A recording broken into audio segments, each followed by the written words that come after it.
Ellos consideraban sagradas las 8 horas de trabajo, no los íconos de las religiones, sino las 8 horas de trabajo.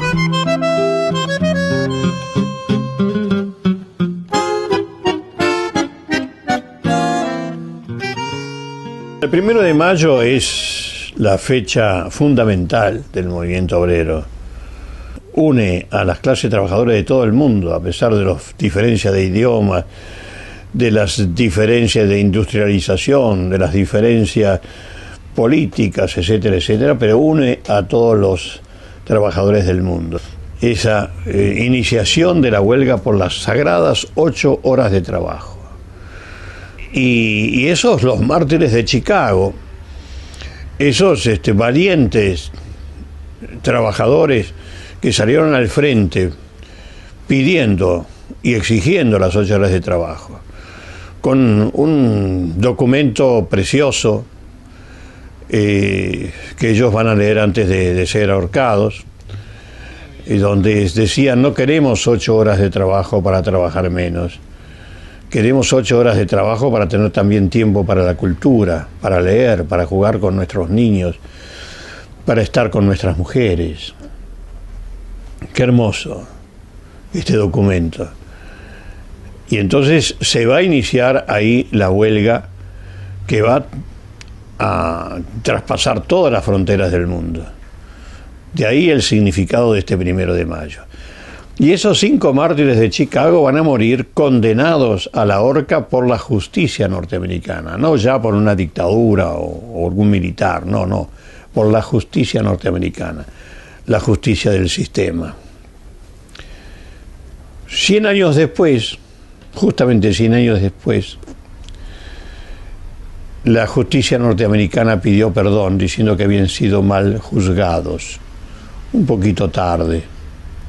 Lo mismo van a hacer con esos 2 mártires del movimiento obrero, Sacco y Vanzetti, a los cuales se les va a acusar de algo que no habían cometido, se los condena a muerte. La justicia en la silla eléctrica, ya habían cambiado de método, ya no era la horca sino la silla eléctrica. Bueno, 40 años después, en 1967, la justicia norteamericana va a pedir perdón. Pero bueno, ya estaba hecho el crimen. Esto del 1 de mayo va a traspasar todas las fronteras y va a quedar. Y también esa clase trabajadora argentina que recién se iniciaba, que venía de diversos sectores, de diversos países del mundo, va a iniciar el recordatorio de ese 1 de mayo en 1890, el 1 de mayo de 1890, en el Prado Español, esa plaza que está allí en Leandro de Alem, y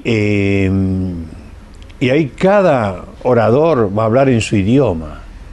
A pesar de la diferencia de idiomas, se juntaron todos para recordar a los mártires de Chicago y para dar el primer gran impulso hacia las 8 horas de trabajo.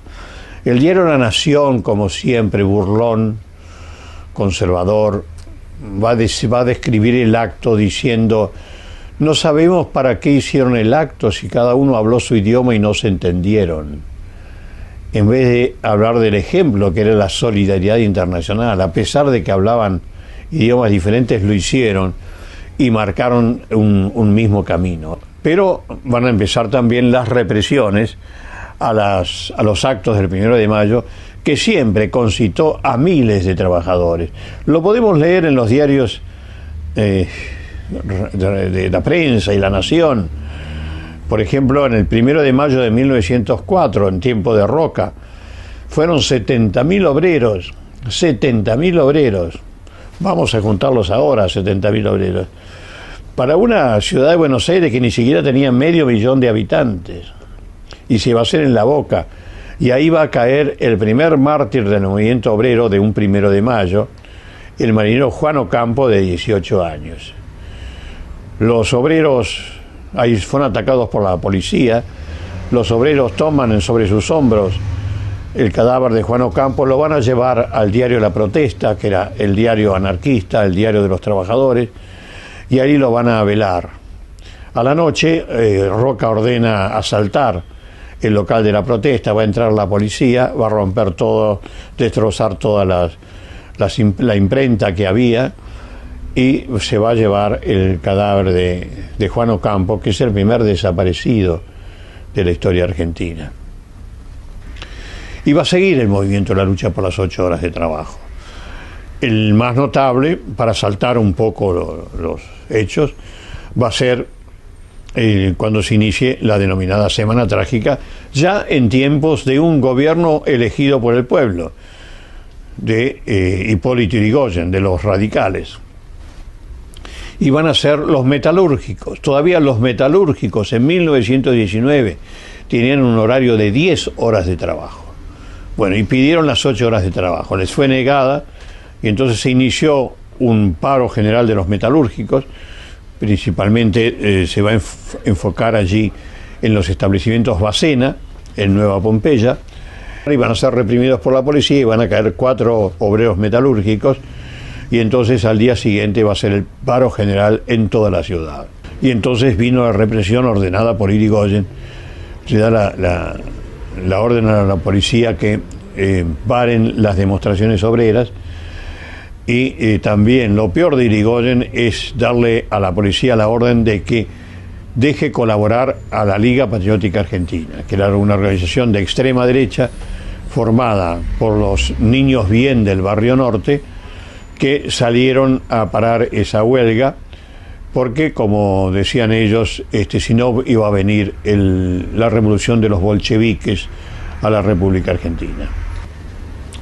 La época de la década infame va a ser una época muy movida, porque a pesar de las represiones, las organizaciones ya de tendencia marxista tuvieron preeminencia en la década del 30.